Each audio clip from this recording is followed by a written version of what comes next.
नमस्कार दोस्तों, कैसे हैं आप लोग। सुप्रीम कोर्ट में पर्टिकुलरली अभी एक केस चल रहा है पब्लिक सर्वेंट्स जो करप्शन करते हैं उससे रिलेटेड। तो ओवरऑल जो पब्लिक सर्वेंट्स करप्शन में इन्वॉल्व है उनके खिलाफ कौन कौन से प्रूफ इस्तेमाल किए जा सकते हैं, प्राइमरी एविडेंस किस प्रकार से कोर्ट में इंट्रोड्यूस किया जाएगा, इन सब चीज़ों के बारे में बातचीत चल रही थी।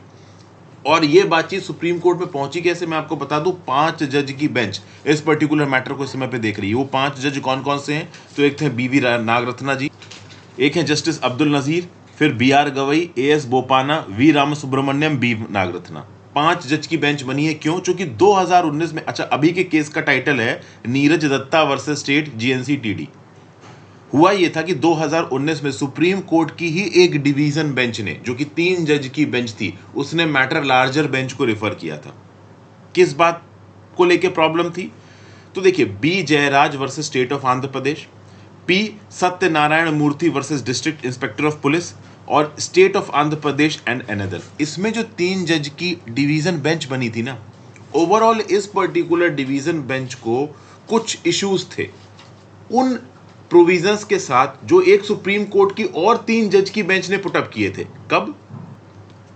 Narasimha Rao versus state of Andhra Pradesh 2001 में। तो नरसिंह राव स्टेट ऑफ आंध्र प्रदेश 2001 में जो सुप्रीम कोर्ट ने गाइडलाइंस दी थी with respect to conviction of public servants, और 2019 में जो बहस चल रही थी उसमें जो गाइडलाइंस दी जा रही थी, इन दोनों में कुछ मिसमैच हो रहा था। इसलिए 3 जज की सुप्रीम कोर्ट की बेंच ने बोला कि 5 जज की सुप्रीम कोर्ट की बेंच इस बात के ऊपर फाइनल डिसीजन लेगी कि हाँ भाई, जो लोग ब्राइब लेते हैं उनको किस प्रकार से पनिश वगैरह किया जाएगा। अब इसी कंटेक्स्ट में यहाँ पे अगर आप देखो तो जस्टिस बीवी नागरत्ना, जो कि सुप्रीम कोर्ट की जज है, ये देखिए यहाँ पे क्या बोल रही है। We hope prosecution make sincere efforts to ensure that corrupt public servants are brought to book and convicted. तो ये क्या बोल रही है? प्रिवेंशन ऑफ करप्शन एक्ट के अंदर ओवरऑल करप्शन एक करोडिंग कैंसर ऑफ लिम्फ नोड की तरह बताया गया। जैसे बॉडी के अंदर कैंसर फैलता है, फैलते जाता है, फैलते जाता है, उसी तरह से करप्शन ऐसी चीज़ है सोसाइटी को बर्बाद कर रही है। तो basically efficiency in public service, social fabric, honest officer को डीमोरलाइज करने वाली बातें यहाँ पे उठाई जा रही हैं।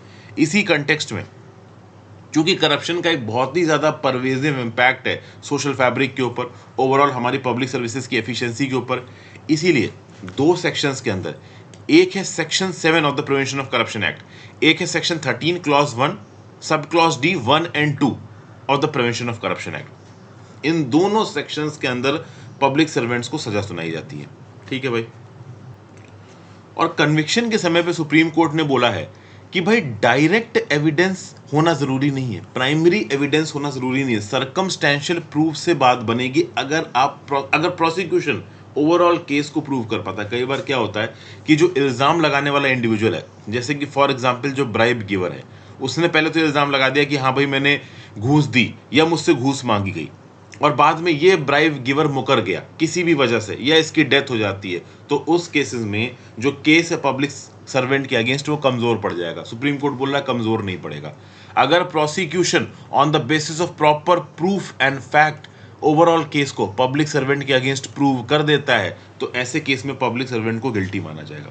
अब यहाँ पे 3 प्रकार की चीजें बताई गई, क्लियर कट यहाँ पे लिखी नहीं है, ठीक है ना। एक सेक्शन 7 के अंदर जो आप सजा दे सकते हो, एक section 13 clause 1 sub clause D 1 and 2 के अंदर जो आप सजा दे सकते हो। देखिए, ओवरऑल अगर आपने घूस नहीं मांगी लेकिन आपको घूस ऑफर की गई, तो एज अ पब्लिक सर्वेंट आपको घूस ऑफर की गई, ब्राइब गिवर आपके पास आया, उसने आपको घूस ऑफर की, बोला कि साहब मेरा ये काम कर दो, मैं आपको इतने पैसे दे दूंगा, तो आपने उससे उतने पैसे लेके उसका ये काम कर दिया, तो यहां पे आप चार्ज किए जाओगे under section 7 of the prevention of corruption act. दूसरा सिनारियो ये बैठता है कि आपने खुद ही घूस मांगी और घूस मांग के फिर उसको काम किया, तब आप चार्ज किए जाओगे under section 13 clause 1 sub clause D 1 and 2 of the prevention of corruption act. अब दोनों में फर्क है, एक एक्सेप्टेंस का केस है और एक ऑब्टेनमेंट का केस है। ये कहां बताया जा रहा है? ये सुप्रीम कोर्ट के जजमेंट में बताया जा रहा है। सुप्रीम कोर्ट के जजमेंट में बोला गया है कि सेक्शन 7 के अंदर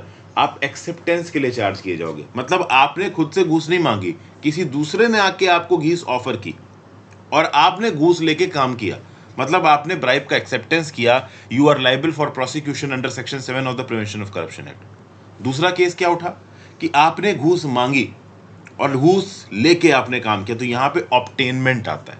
तो 2 चीजें हैं, एक है ऑब्टेनमेंट, एक है एक्सेप्टेंस। आपने मांगी नहीं घूस, आपको ऑफर हुई, आपने लेके काम कर दिया, तो एक्सेप्टेंस हो गया, सेक्शन 7 के अंदर आप लायबल हो। दूसरा, आपने घूस प्रॉपर तरीके से मांगी, कितने पैसे दो, ली और फिर काम किए, तो वो केस हो गया ऑब्टेनमेंट का।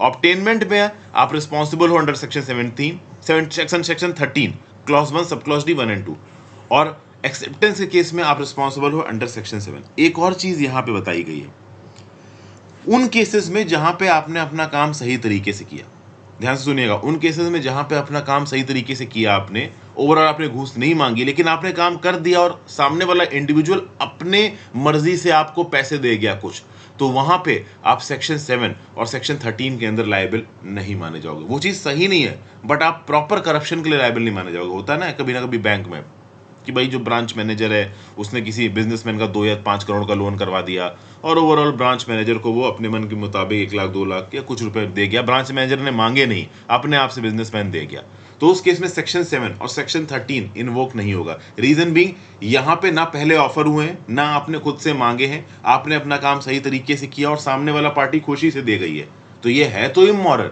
लेकिन इस केस में prevention of corruption act section 7 और सेक्शन 13 के अंदर आपके अगेंस्ट प्रोसिक्यूशन शुरू नहीं होगा। तो ये कुछ बातें यहाँ पे सुप्रीम कोर्ट ने बोली हैं।